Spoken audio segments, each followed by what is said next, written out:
Now next if conditional clauses. If conditional clauses. మనకి conditional clauses ఎన్ని ఉన్నాయని అడిగితే కనుక 3 కండిషనల్ క్లాజెస్ అండి అంటారు. Conditional clause 1, conditional clause 2, conditional clauses 3 అంటారు. యాక్చువల్లీ కండిషనల్ క్లాజెస్ అనేది 3 కాదండి 4 ఉంటాయి. అంటే జీరో కండిషనల్ క్లాజ్ కూడా ఉందన్నమాట. ఏమిటి సార్ అసలు ఈ జీరో కండిషనల్ క్లాజు అంటే మనం దాని గురించి ఫస్ట్ డిస్కస్ చేద్దాము. దాని తర్వాత కండిషన్ 1, కండిషన్ 2, కండిషన్ 3 వీటికి ఏమేమి పేర్లు పెడతాము, దీన్ని ఎలా పలకచ్చు, వీటికి ఏమేమి యూజ్ చేస్తాము, దాని గురించి అంతా కూడా ఈరోజు మనం డీటెయిల్గా డిస్కస్ చేద్దాము. So if conditional clauses are of how many types means the answer is 4 types. If conditional clauses ఎన్ని ఉన్నాయి అంటే ఇఫ్ కండిషనల్ క్లాజెస్ అనేవి 4 ఉన్నాయి. ఒకటేమో జీరో కండిషనల్ క్లాజ్, నెక్స్ట్ ఏమో ఫస్ట్ కండిషనల్ క్లాజ్. సో దీన్ని ఏమంటారంటే రియల్ కండిషనల్ క్లాజ్ అంటారు, దాన్ని ప్రాబబిలిటీ కండిషనల్ క్లాజ్ అంటారు.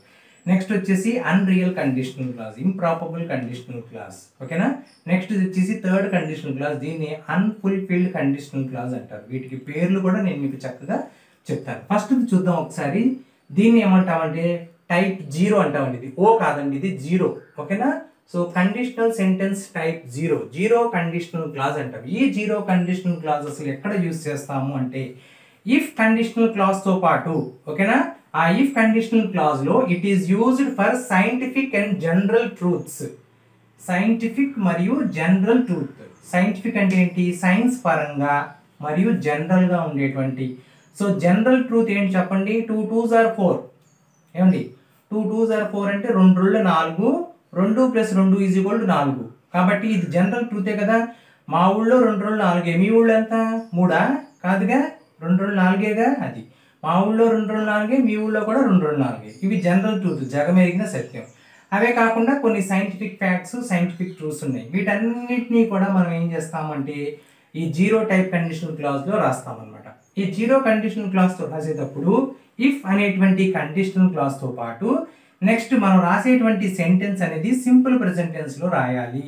ఎలా రాయాలి, సింపుల్ ప్రెజెంట్ టెన్స్లో రాయాలి. ఆ తర్వాత అటుపక్కన ఉన్నటువంటి క్లాజ్ని కూడా సింపుల్ ప్రెజెంట్ టెన్స్లో మాత్రమే రాయాలి. దయచేసి దాన్ని వేరేగా రాయవద్దు.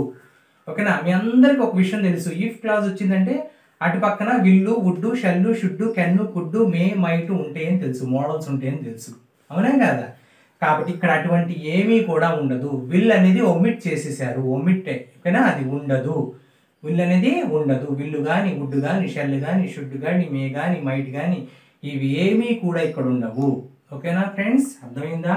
It is used for the zero conditional clause అనేది మనం ఎక్కడ యూజ్ చేస్తాము, సైంటిఫిక్ ఫ్యాక్ట్స్, జనరల్ ట్రూత్స్ దగ్గర యూజ్ చేస్తాము. తర్వాత ఈ జీరో కండిషనల్ క్లాజ్తో రాసేటప్పుడు ఇఫ్తో పాటు పక్కన ఉన్నటువంటి ఇఫ్ ప్లస్ ఆ క్లాజ్ సింపుల్ ప్రెజెంట్ టెన్స్లో ఉంటుంది. ఆ పక్కన ఉన్నటువంటి క్లాజ్, ఎందుకంటే ఆ పక్కన ఉన్నటువంటి క్లాజ్ అంటున్నాను, ఇక్కడ 2 క్లాజులు ఉంటాయి. ఒకటేమో మెయిన్ క్లాజ్ ఉంటుంది, ఒకటేమో సబార్డినేట్ క్లాజ్ ఉంటుంది.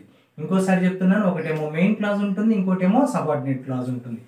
తర్వాత ఇంకో పాయింట్ ఏంటి, ఇఫ్ క్లాజ్తో పాటు రాస్తే సింపుల్ పాస్ట్తో కనుక రాస్తే దాన్ని కూడా సింపుల్ పాస్ట్తోనే రాయాలి. కాబట్టి మీరు ఎన్ని బుక్స్ రిఫర్ చేసుకున్నా కూడా నేను చెప్పినటువంటి ఈ పాయింట్ చూసారా, ఈ ఒక్క పాయింట్ మాత్రమే అక్కడ బుక్స్లో కనపడతాయి. కింద పాయింట్ అనేది కనపడవు, కింద పాయింట్ అనేది లేవు, రేర్గా రాయరు. ఎందుకంటే మనము టెట్ ఎగ్జామ్స్ అవి రాస్తాం కాబట్టి వాళ్ళు ఏంటి కట్, కాపీ, పేస్ట్ చిన్న త్వరగా అర్థం అవడానికని యూజ్ చేస్తారు. కానీ ఇది కూడా ఇంపార్టెంట్. ఏమో మనకి నెక్స్ట్ టెట్కి, నెక్స్ట్ డిఎస్సికి ఇంగ్లీష్ ప్రొఫిషియన్సీ టెస్ట్ ఎస్జిటి వాళ్ళకి కూడా కంపల్సరీ అంటున్నాడు.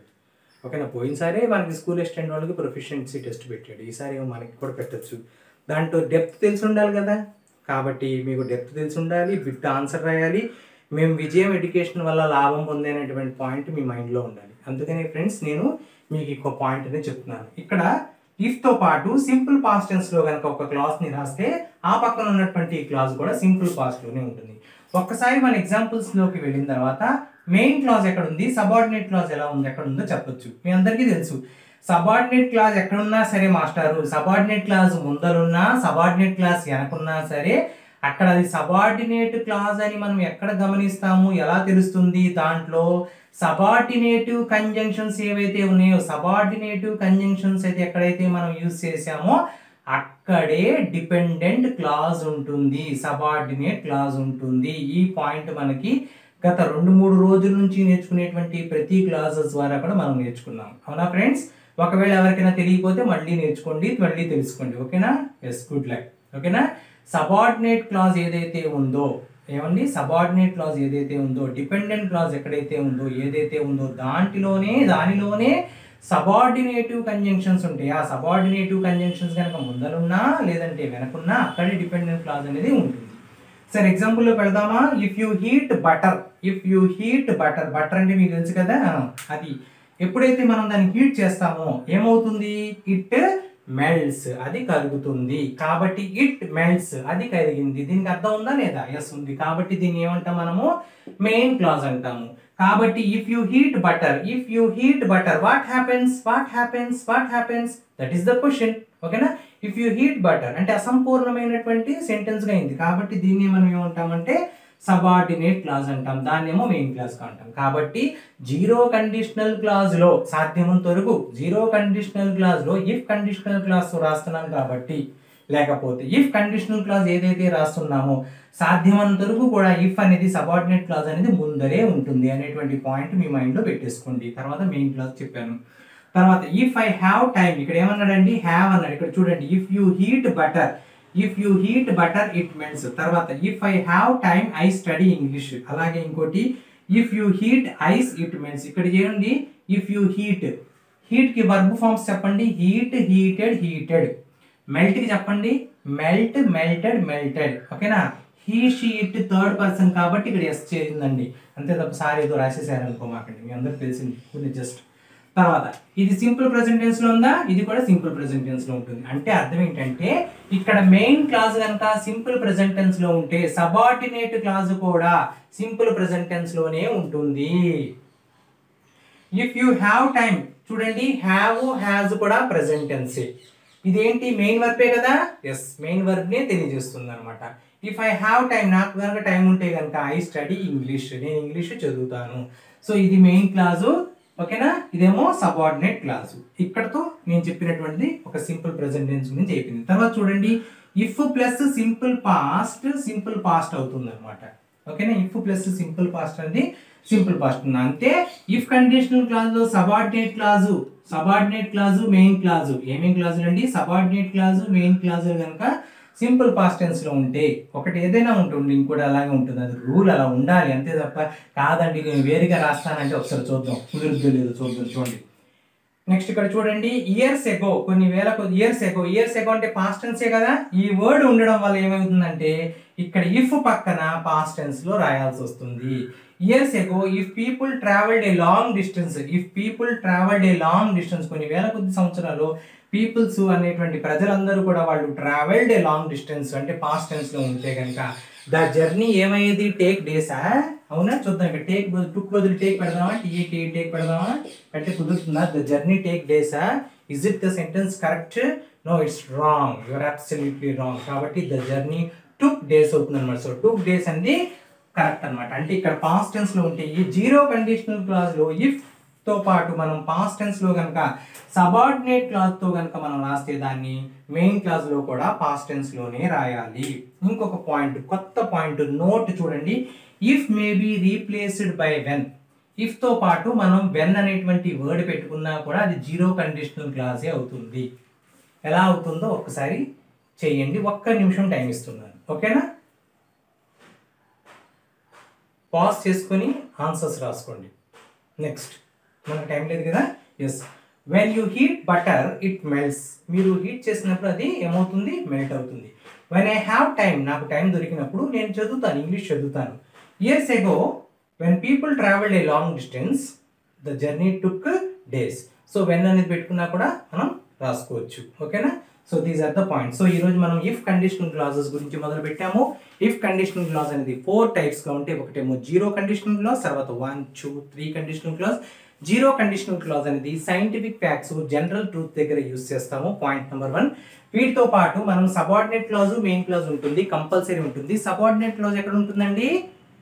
ఇఫ్ ఎక్కడైతే ఉందో అక్కడే సబార్డినేట్ క్లాజ్ ఉంటుంది. అది ప్రెజెంట్ టెన్స్ లో కనుక రాస్తే మెయిన్ క్లాజ్ కూడా ప్రెజెంట్ టెన్స్ లోనే రాయాలి. తర్వాత అది పాస్ట్ టెన్స్ లో కనుక రాస్తే సబార్డినేట్ క్లాజ్ అనేది పాస్ట్ టెన్స్ లో కనుక రాస్తే మెయిన్ క్లాజ్ కూడా పాస్ట్ టెన్స్లోనే రాయాలి. తర్వాత నోట్ ఏంటి, ఇక్కడ ఇఫ్ బదులు వెనుకడ పెట్టుకున్న అదే మీనింగ్ ఇస్తుంది. ఓకేనా ఫ్రెండ్స్? అయితే నెక్స్ట్ మనం ఫస్ట్ కండిషనల్ క్లాజ్ గురించి డిస్కస్ చేద్దాం. ఇఫ్ కండిషనల్ క్లాజ్లో ఫస్ట్ టైప్లో పెడదాం. ఇందాక zero conditional clause zero type చెప్పాను కాబట్టి ఇప్పుడు conditional sentence first type 1. If conditional clause type 1కి ఇంకో పేరు ఏంటంటే ప్రాబబిలిటీ కండిషనల్ క్లాజ్. ఎందుకంటే వాటిలో ఏముంటుంది, ప్రాబబిలిటీ ఉంటుంది అనమాట. ప్రాబబిలిటీ అంటే మీకు తెలుసు, ఇలా జరిగితే అలా జరుగుతుంది, అలా జరగకపోతే ఇలా జరుగుతుంది. నువ్వు పాజిటివ్గా ఏదైనా చేస్తే అది పాజిటివ్ రిజల్ట్ వస్తుంది. ఓకేనా? ఒకవేళ నెగిటివ్గా ఏదైనా చేసాం అనుకో నెగిటివ్ రిజల్ట్ వస్తుంది. సో ప్రాబబిలిటీ అంటే ఏమిటో మీ అందరికీ తెలుసు, ఎందుకంటే మీ అందరూ మ్యాథ్స్ స్టూడెంట్సే కాబట్టి జీటీలో మ్యాథ్స్ ప్రాబబిలిటీ కూడా యూస్ చేస్తున్నారు కాబట్టి, లెర్న్ చేస్తున్నారు కాబట్టి వీటిని ప్రాబబిలిటీ క్లాజ్ అంటారు. దానికి ఇంకొక పేరు ఏంటంటే రియల్ కండిషనల్ క్లాజ్. సిసి అంటే కండిషనల్ క్లాజ్ అండి, రియల్ కండిషనల్ క్లాజ్. ఇవి రియల్ అనమాట, రియల్గా ఉంటాయి, రియల్గా జరుగుతాయి. ఇలా చేస్తే అలా చేస్తుంది, అలా జరుగుతుంది, ఇలా చేయకపోతే అలా జరగదు అని అర్థం అనమాట. సరే, ఇవి ఎక్కడ యూస్ చేస్తామా అంటే ఇందాక మనము జనరల్ ట్రూత్స్ లేకపోతే సైంటిఫిక్ ఫ్యాక్ట్స్ లేకపోతే సైంటిఫిక్ ట్రూత్స్, సైంటిఫిక్ ఫ్యాక్ట్స్ లేదంటే జనరల్ ట్రూత్స్ ఎక్కడైతే యూస్ అవుతున్నాయో అక్కడ జీరో కండిషనల్ క్లాజ్ అనేది యూస్ చేస్తాము. ఈ ప్రాబబిలిటీ కండిషనల్ క్లాజ్ అనేది టైప్ 1 కండిషనల్ క్లాజ్ అనేది ఏం తెలియజేస్తుందంటే ప్రాబబుల్ సిచ్యువేషన్ ఇన్ ద ఫ్యూచర్లో ఏదో ఒక విషయం మీకు ప్రాబబిలిటీగా జరుగుతుంది, రియల్గా జరుగుతుంది అంటే మీరు చేసే పని బట్టే దాని యొక్క రిజల్ట్ మీద ఆధారపడి ఉంటుంది. మళ్ళీ ఇంకోసారి చెప్తున్నాను, మీరు చేసే పనితోనే వాటి యొక్క రిజల్ట్ అనేది, ఫలం అనేది మీరు అనుభవిస్తారు. ఎగ్జాంపుల్ ఎలాగో చూద్దాం. చూడండి, predicting A likely result in the future. ఇక్కడ ఫ్యూచర్ అంటున్నాడు. ఏదైనా ఒక పని మీరు ప్రెజెంట్లో చేస్తేనే కదండి దాని రిజల్ట్ ఫ్యూచర్లో ఉంటుంది. కాబట్టి దీన్ని బట్టి మీకు అర్థమైపోవచ్చు అనమాట. ఎగ్జాంపుల్స్లో చూద్దాము. If you work hard you will pass the exam. First చూద్దాము, ఇఫ్ యూ వర్క్ హార్డ్ దీన్ని ఏమంటాము, ఇఫ్ కండిషనల్ క్లాజ్ అంటాం. ఏమంటాము, ఇఫ్ కండిషనల్ క్లాజ్. ఒకసారి క్వశ్చన్ ఏదైనా, ఇఫ్ యూ వర్క్ హార్డ్ పూర్తిగా అయిందా, అవ్వలేదు. దాంట్లో సబార్డినేటివ్ కంజంక్షన్స్ ఉన్నాయా? ఉన్నాయి. ఏమున్నాయి? ఇఫ్. ఓకేనా? నువ్వు హార్డ్ వర్క్ చేస్తే ఏమవుతుంది? ఎప్పుడు చేస్తావు హార్డ్ వర్క్? ఇప్పుడు చెయ్యి, ప్రజెంట్లో చెయ్యి. సో దీన్ని సబార్డినేట్ క్లాజ్ అంటాం. ఓకేనా? అలా చేస్తే ఒక రోజునో ఒక నెలనో లేదంటే ఒక సంవత్సరంలోనే నీకు మంచి రిజల్ట్ వస్తుంది. ఏంటిది? You will pass the exam, main clause. ఓకేనా? అయితే సెకండ్ దానికి వెళ్దామా. If you run fast. ఇప్పుడు పరిగెత్తు త్వరగా, నీకేం కావాలి? బస్సును అందుకోవాలి, అంతేనా? Yes. If you run fast. ఇప్పుడు కనుక నువ్వు పరిగెత్తావు అనుకో, త్వరగా వెళ్ళి కొంచెం టైం అయిన తర్వాత అక్కడికి వెళ్ళి ఆ బస్సుని అంటే వెళ్ళిపోతుంది. బస్సు పారిపోతుందా? వెళ్ళిపోతుంది school bus. You can catch the bus. You can catch the bus సంపూర్ణమైనటువంటి థాట్ ఉంది మెయిన్ క్లాస్ ఇక్కడ. ఇఫ్ యూ రన్ ఫాస్ట్, నువ్వు రన్ ఫాస్ట్గా పరిగెడితే ఏమవుతుంది? పరిగెడితే పడతావు, లేకపోతే ఏదేదో జరుగుతుంది అది. ఇఫ్ ఇట్ రైన్స్, ఒకవేళ ఇప్పుడు కనుక వర్షం పడితే, ఇప్పుడు ప్రజెంట్ కనుక ఇప్పుడు వర్షం పడితే, ఇట్ థర్డ్ పర్సన్ కాబట్టి రైన్స్ అని ఉంది. ఏం జరుగుతుంది? ఇఫ్ ఇట్ రైన్స్, బాగా వర్షం పడితే ఇప్పుడు పంటలు పాడైపోతాయి, రోడ్ల పైన నీళ్ళు ఎక్కువగా నిలుస్తాయి. లేకపోతే కనుక we will cancel the trip or we will cancel the match. ఇది మెయిన్ క్లాస్. అయితే ఇక్కడ చూడండి ఏముంటుంది, ఇఫ్ అనేటువంటిది క్లాజ్. ఈ క్లాజ్లో ఏముంటుంది? ఓకేనా? ఈ క్లాజ్లో ఏముంది? ఇటు సైడ్ అన్నిట్లో కూడా ఇఫ్ అని ఉంది. సో ఇఫ్ క్లాజ్లో ఏముంటుంది? కండిషన్ ఉంటుంది అనమాట. ఓకేనా ఫ్రెండ్స్? ఏముంటుంది ఇక్కడ? ఇఫ్ క్లాజ్లో కండిషన్ ఉంటుంది. ఇక్కడ ఏమొస్తుంది? చివరిన రిజల్ట్ వస్తుంది. ఏమొస్తుంది? రిజల్ట్ వస్తుంది. నేను అక్కడ కండిషన్ రాశానండి, బై మిస్టేక్ అనుకుంటా. ఓకేనా? ఎస్, అందుకని నేను రబ్ చేశాను. ఇక్కడ కండిషన్, ఇఫ్ క్లాజ్లో కండిషన్ ఉంటుంది. ఓకేనా? ఈ కండిషన్ అనేది ప్రెజెంట్ టెన్స్లోనే ఉంటుంది, సింపుల్ ప్రెజెంట్ టెన్స్లోనే ఉంటుంది. దాని యొక్క రిజల్ట్ అనేది, మెయిన్ క్లాస్లో ఉన్నటువంటి రిజల్ట్ అనేది సింపుల్ ఫ్యూచర్లో ఉంటుంది. సింపుల్ ఫ్యూచర్లో ఏముంటుంది? Will, shall, can, May plus verb V1 ఫామ్లో ఉంటుంది. అందుకే రాశాను వర్బ్ V1 ఫామ్. ఇవన్నీ ఏంటివి హెల్పింగ్ వర్బ్స్ మోడల్ ఆక్సిలరీ వర్బ్స్తో పాటు ఇవి ఉంటుంది. సో ఇందాక పాయింట్లో మనకి వీళ్ళు షెల్ ఇవేమీ లేవు, వీటిలో అయితే ఉంటాయి. ఓకేనా, అందుకే ఫస్ట్ సెకండ్ థర్డ్ని వేరుగా చూసుకోవాలి. ఓకేనా, అది జీరో కండిషనల్ క్లాజ్ ఇది. అయితే ఇప్పుడు సెకండ్ కండిషనల్ క్లాజ్లో వెళదామా? ఓకే, సెకండ్ కండిషనల్ క్లాజ్లో వెళదాం. కండిషనల్ సెంటెన్సెస్లో టైప్ 2ని సెకండ్ కండిషనల్ క్లాజ్ అంటారు. వీటికి ఉన్నటువంటి 2 పేర్లు ఉన్నాయి. కొన్ని బుక్స్లో ఒక్కొక్కలాగా ఉంటాయి. చూడండి, ఏ బుక్స్లో అయినా ఉండేది ఒకే రకంగా ఉంటాయి, కానీ పేరు వేరుగా ఉంచేటప్పుడు మిమ్మల్ని కన్ఫ్యూజ్ చేస్తాడు. మీరే కన్ఫ్యూజ్ అవ్వద్దు, ఎందుకంటే మీరు అందరూ కూడా విజన్ స్టూడెంట్స్ కాబట్టి. సో కాబట్టి ఇంప్రాబబుల్ కండిషనల్ క్లాజ్, ఇందాక టైప్ 1 దాన్ని ఏమంటాం మనము? Probable conditional clause. అంటే ప్రాబిలిటీ, ఇలా చేస్తే అలా జరుగుతుంది, అలా చేస్తే ఇలా జరుగుతుంది అనేది ప్రాబబుల్ కండిషనల్ క్లాజ్. ఇదేంటిది? Improbable conditional clause. ఇలా చేసినా కూడా అది జరగదు. So that is called as improbable conditional clause. దీనికి ఇంకో పేరు అన్రియల్ కండిషనల్ క్లాజ్. అన్రియల్ అంటే రియల్ కాదు, సత్యము కాదు. సత్యము కానటువంటి వాటిని ఏమంటాం మనము? ఊహాత్మకమైనవి అంటాం. కాబట్టి ఊహాత్మకమైనది అన్న దానికి వర్డ్ ఏంటంటే హైపోథెటికల్. సో దీనికి ఏంటంటే హైపోథెటికల్, ఊహాత్మకమైనటువంటివి అన్నీ కూడా ఇఫ్ కండిషనల్ క్లాజ్తో ఊహాత్మకమైనవి అన్నీ కూడా ఈ సెకండ్ కండిషనల్ క్లాజ్లోకి వస్తాయి. ఇవన్నీ కూడా అన్లైక్లీ సిచ్యువేషన్స్ అన్నమాట. తర్వాత డెఫినేషన్ చూడండి, అన్రియల్ అంటాం. అందుకే చెప్పా కదా, దీని అన్రియల్ కండిషనల్ క్లాజ్ అంటాం. కాబట్టి ఇవన్నీ కూడా అన్రియల్, సత్యమైనవి కావు. తర్వాత ఇంప్రాబబుల్, వీటిలో ప్రాబిలిటీ అనేది లేదనమాట సిచ్యువేషన్. ఓకేనా, ఇప్పుడు ఉండదు, లేకపోతే ఫ్యూచర్లో కూడా ఉండదు. సో ఇప్పుడు ఉండదు ప్లస్ ఫ్యూచర్లో ఉండదు. కాబట్టి దీనికి ఎగ్జాంపుల్ చూడండి, if I were a bird I would fly high in the sky. If I were a bird I would fly high in the sky. ఇక్కడ మనకి ఇఫ్ కండిషనల్ క్లాజు ఉందా? ఎస్, ముందులు ఉందా, తర్వాత ఉందా? ముందులు ఉంది కదా. సో ఇలా ముందర ఉన్నటువంటి వాటిని మనము సబార్డినేట్ క్లాజ్ అంటామా? కాదు కదా. ఇఫ్ అనేటువంటి ఏమండి ఇఫ్ అనేటువంటి సబార్డినేటివ్ కంజంక్షన్ ఎక్కడైతే ఉందో, ఆ క్లాజ్లో ఎక్కడైతే ఉందో దాన్నే సబార్డినేటివ్ క్లాజ్ అంటాం. ఎందుకంటే if I were a bird, నేను ఒకవేళ పక్షినైతే, అయితే అసంపూర్ణమైనటువంటి థాట్, మీనింగ్ ఉందన్నమాట. Next, I would fly high in the sky. I అనేది సబ్జెక్ట్ ఉంది, వుడ్ ఫ్లై అనేటువంటి వర్బ్ ఉంది, సబ్జెక్టు ప్లస్ వర్బ్ కాంబినేషన్తో ఉంది. I would fly in the sky, నేను ఆకాశంలో ఎగురుతాను అనేది దానికి మీనింగ్ ఉంది, దానికంటే ఒక ఓన్ థాట్ ఉంది, కాబట్టి దాన్ని మెయిన్ క్లాజ్ అంటారు. దీన్ని మాత్రం సబార్డినేట్ క్లాజ్ అంటారు. ఏమంటే మీరు ఎప్పుడన్నా పక్షి అవుతారా? If I were a bird, నేను కనుక పక్షిని అయితే ఆకాశంలో వేరిస్తాను. మీరు ఎప్పటికీ కూడా పక్షివి అవ్వలేవు, లేకపోతే ఏది కూడా అవ్వలేవు. ఓకేనా, గ్రద్ద ఏ పక్షి కూడా అవ్వలేవు, ఆకాశం ఇప్పుడు కూడా ఎగరలేవు అనమాట. సో దీన్ని ఏమంటారంటే హైపోథెటికల్, అంటే మీకు ఊహాత్మకమైనటువంటి మాటలు మాట్లాడుతున్నది, అన్రియల్ అనమాట, రియల్ కాదనమాట. అందుకని దీన్ని ఇంప్రాబబుల్ కండిషనల్ క్లాజ్ అంటారు, లేకపోతే అన్రియల్ కండిషనల్ క్లాజ్ అంటారు. ఏవైతే సరే ఊహాత్మకమైనటువంటి ఆలోచనలు ఉన్నాయో వ్యక్తపరుస్తారో వాటిని సెకండ్ టైప్ ఆఫ్ కండిషనల్ క్లాజ్లోకి రాస్తాము. తర్వాత చూడండి, if I were a PM, నేనైతే పిఎం అయితే, నేను కనుక నరేంద్ర మోడీ అయితే కనుక I would eradicate the poverty, నేను పేదరికాన్ని మొత్తాన్ని కూడా నేను నిర్మూలిస్తాను. మోదీ గారు ఫస్ట్ చెప్పే మాట అదే, నేను పేదరికాన్ని మొత్తాన్ని కూడా తుడిచేస్తాను అంటారు.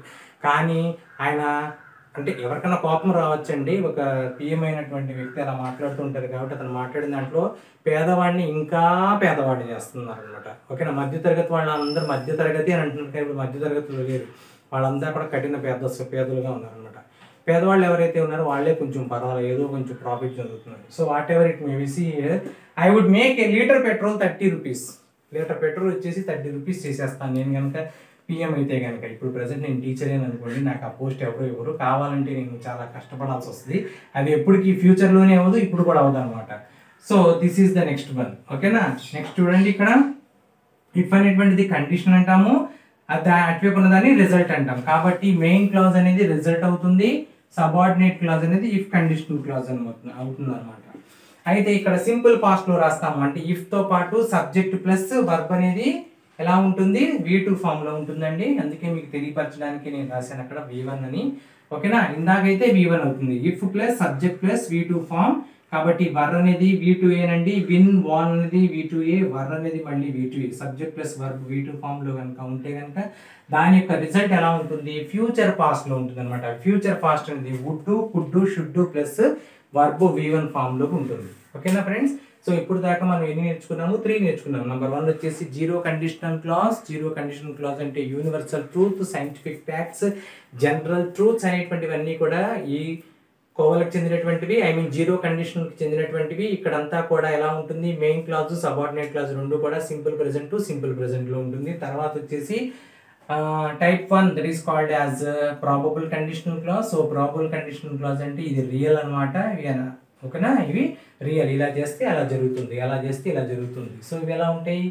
ఓకేనా, if you run fast you will catch the bus. Simple ప్రెజెంట్లో కనుక సబార్డినేట్ క్లాజ్ ఉంటే అక్కడ సింపుల్ ఫ్యూచర్ సింపుల్లోకి అక్కడ ఉంటుంది. తర్వాత వచ్చేసి టైప్ 2 కండిషనల్ క్లాజ్. దీన్ని ఇంప్రాబబుల్ కండిషనల్ క్లాజ్ అంటారు. ఫస్ట్ దానికి ఆపోజిట్గా ఉంటుంది. దానికి అన్రియల్ కండిషనల్ క్లాజ్ అంటారు. దానికి ఫస్ట్ అయితే రియల్ అయితే ఇదైతే అన్రియల్ అంటారు. ఇక్కడ అంతా కూడా హైపోథెటికల్, ఊహాత్మకమైనవన్నీ కూడా, అన్లైక్లీ సిచ్యువేషన్స్ అన్నీ కూడా ఇక్కడ ఉంటాయి. ఇవి అన్రియల్ అంటారు. ఓకేనా, అవి ఫ్యూచర్లో కానీ ఇప్పుడు కానీ ఎప్పుడు కూడా జరగవు. దానికి examples if I were a bird I would fly high in the sky. నేను పక్షినైతే ఆకాశంలో స్వేచ్ఛగా విహరిస్తాను. If I were a PM, నేను కనుక దేశానికి పిఎం అయితే కనుక లీటర్ పెట్రోల్ 30 రూపాయలకి, లేకపోతే పావర్టీని మొత్తం కూడా నిర్మూలించేస్తాను. ఎవరిని ఉద్దేశించి చెప్పింది కాదండి, ఇది పిఎంని అయితే అన్నాను. ఏ పిఎంని అయితే ఇప్పుడు పిఎం గురించే మాట్లాడుతున్నావు కాదండి, ఏ పిఎం అయినా అవ్వచ్చు మనకి. ఓకేనా, అంటే ప్రజెంట్ ఉన్నటువంటి కండిషన్ సిచ్యువేషన్ ఎలా ఉందంటే, నాలాంటి వాళ్ళు మీలాంటి వాళ్ళు బయటకు వెళ్ళాలంటే పెట్రోల్ ఖర్చులు చాలా ఎక్కువగా ఉన్నాయి. అందుకని నేను 30 రూపీస్కి తగ్గిస్తానని చెప్తున్నాను. అది ఎవరి వల్ల కాదులేండి, నేను కాదు కదా, ఎవరి వల్ల కాదనమాట. నా వల్ల కాదు, మీ వల్ల కాదు. And at the same time Modi వల్ల గారు, ఇప్పుడున్నటువంటి పిఎం మోదీ వల్ల కూడా కాదనమాట. ఎందుకంటే అలా పెరిగిపోయింది. ఏదో అంటారు తరుగుట పెరుగుట కొరకు, పెరుగుట తరుగుట కొరకు అంటారు. అసలు అవన్నీ ఇప్పుడు వదిలేసేయాలి. అవన్నీ కూడా అవన్నీ కూడా సూపర్స్టిషన్ బిలీఫ్స్ కింద వస్తాయి అనమాట. డార్క్ ఏజ్లో ఉన్నటువంటి వాళ్ళు, ఇప్పుడు అంతా కూడా మన డార్క్ కాదు కదండి, వెలుతురులోనూ 5G టెక్నాలజీతో వెలిగేటువంటి వాళ్ళు మనం అందరం కూడా. కాబట్టి ఏదైనా సరే రియల్గానే చూసుకోవాలి. ఇవి అన్రియల్ అనేది అన్రియల్గానే ఉంటాయి. అది కల్లో, ఇప్పుడు ఇవన్నీ కూడా మీరు కల్లో అయినా కలగలుగుతారా? అసలు ఆ సీనే లేదు, అది అవునే కదా, ప్రస్తుతం అలా ఉంది. ఓకేనా ఫ్రెండ్స్, మీకు అర్థమైంది అనుకుంటా. Hope you understood. ఓకేనా, let us go to the third type of clause. Next come to the type 3. If conditional clause లో type 3 conditional clause, third type of conditional clause, దీన్ని ఏమంటారంటే unfulfilled conditional clause. ఏమంటారు దీన్ని? unfulfilled conditional clause. Fulfil అవ్వడం అంటే అర్థం ఏంటి? నెరవేర్చడం, నెరవేరుతాయి. అన్ఫుల్ఫిల్డ్ అంటే నెరవేరవు. సో అలా జరుగుంటే, అలా చేసుంటే నెరవేరుద్దేమో అని చెప్తాం. నెరవేరుద్దేమో, కానీ జరగలేదు కదా. అది అలా చేసుంటే అలా చేసేదేమో, అలా చేయలేదు కదా, కాబట్టి అది జరగలేదు అనమాట. సో కాబట్టి the person is imaging a different past. ఆ పర్సన్ ఏం చేస్తాడంటే ఇమాజింగ్ అనమాట, ఊహాత్మకం, ఊహల్లో ఉంటాడు. అంటే అలా ఇమాజ్ చేస్తాడు అతను. అంటే మామూలుగా హైపోథెటికల్ లాగా ఊహాత్మకమైన కాదు, అతను అలా ఆలోచిస్తాడు, ఇమేజ్ చేస్తాడనమాట, ఇమాజిన్ చేసుకుంటాడు అనమాట. పాస్ట్లో నువ్వు ఇలా చేసుంటే అలా జరుగుండేదేమో, నువ్వు ఇలా చేయలేదు కాబట్టి అలా జరిగింది, నువ్వు సరిగ్గా చదవలేదు, ఇలా చదువుంటే కనుక పాస్ అయ్యేవాడివి అని. సో ఇమాజినరీ సిచ్యువేషన్స్ ఉంటాయి అనమాట, అవి పాస్ట్లో జరుగుతాయి అలా అని అంటాడు, కానీ అది నిజంగా జరగవు అనమాట. ఫర్ ఎగ్జాంపుల్ చూసుకోండి, if you have invited me I would have attended the function. If you had invited me, ఒకవేళ నువ్వు పిలుచుంటే కనుక, అంటే పర్ఫెక్ట్ టెన్సే కదండి. If you had invited me, నువ్వు కనుక నన్ను పిలుచుంటే ఏం జరిగేది? నేను వచ్చుండేవాడినా, నేను కొట్టుండేవాడినా, లేకపోతే నువ్వు నాకు ఏదైనా ఇచ్చుండేవాడువా అంటే అక్కడ ఏముంటుంది? అది ఏ క్లాజ్ అన్నా చెప్పచ్చు, డిపెండెంట్ క్లాజ్ అని చెప్పచ్చా లేదా? డిపెండెంట్ క్లాజ్ అని చెప్పుకోవచ్చు అనమాట. లేదంటే దీన్ని సబార్డినేట్ క్లాజ్ అని కూడా అనుకోవచ్చు. So I would have attended the function అనేది ఇది మొత్తం కూడా మెయిన్ క్లాజ్ అనమాట. ఎందుకంటే వాటిలో గ్రూప్ ఆఫ్ వర్డ్స్ ఉన్నాయి, సబ్జెక్ట్ ప్లస్ వర్బ్ కాంబినేషన్తో ఉండే, దానికి ఒక థాట్ అంటుంది, ఎవరి మీద ఆధారపడతలేదు. ఇది మేము ఆధారపడుతుంది. ఇఫ్ అనేటువంటి కండిషనల్ క్లాజ్తో ఉంది, సబ్జెక్ట్ ఉంది, ప్లస్ వర్బ్ కాంబినేషన్తో ఉందన్నమాట. నెక్స్ట్ సేమ్ మళ్ళీ ఇంకో దానికి వెళ్దాం చూడండి. ఇఫ్ యూ హ్యాడ్ స్టడీడ్, ఒకవేళ నేను చదువుంటే కనుక, పాస్ట్లో ఏం జరిగేది? You would have passed the exam. నువ్వు ఎగ్జామ్ పాస్ ఉండేవాడివి, అయ్యి ఉండేవాడివి. నువ్వు చదవను లేదు కాబట్టి పాస్ అవ్వలేదు అనమాట. అర్థమైందా? నువ్వు కనుక నన్ను పిలుచుంటే నేను మీ ఇంటికి వచ్చేవాడిని, కాబట్టి నువ్వు పిలుచుంటే నేను వచ్చి ఉండేవాడినేమో. నువ్వు పిలవలేదుగా, అందుకే నేను రాలేదని చెప్తున్నాడు. పిలిస్తే వచ్చి ఉండేవాడినేమో, నువ్వు పిలవలేదుగా అని అర్థం అనమాట. అంటే ఇక్కడ ఇఫ్ క్లాజ్ ఎలా ఉంటుందంటే condition if plus had plus V3 ఉంటుంది. హ్యాడ్ ప్లస్ V3 ఉందంటే దాని అర్థం ఏంటి? పాస్ట్ పర్ఫెక్ట్ అని తెలుసు. సో అది ఎలా మారుతుంది? రిజల్ట్ ఎలా వస్తుంది? వుడ్ కానీ, కుడ్ కానీ, షుడ్ కానీ, మైట్ కానీ, వాటితో పాటు హ్యావ్ ప్లస్ V3 ఉంటుంది. హ్యావ్ ప్లస్ V3 ఉందంటే దానికి అర్థము ప్రెసెంట్ పర్ఫెక్ట్ అనమాట. అంటే అర్థం ఏంటి?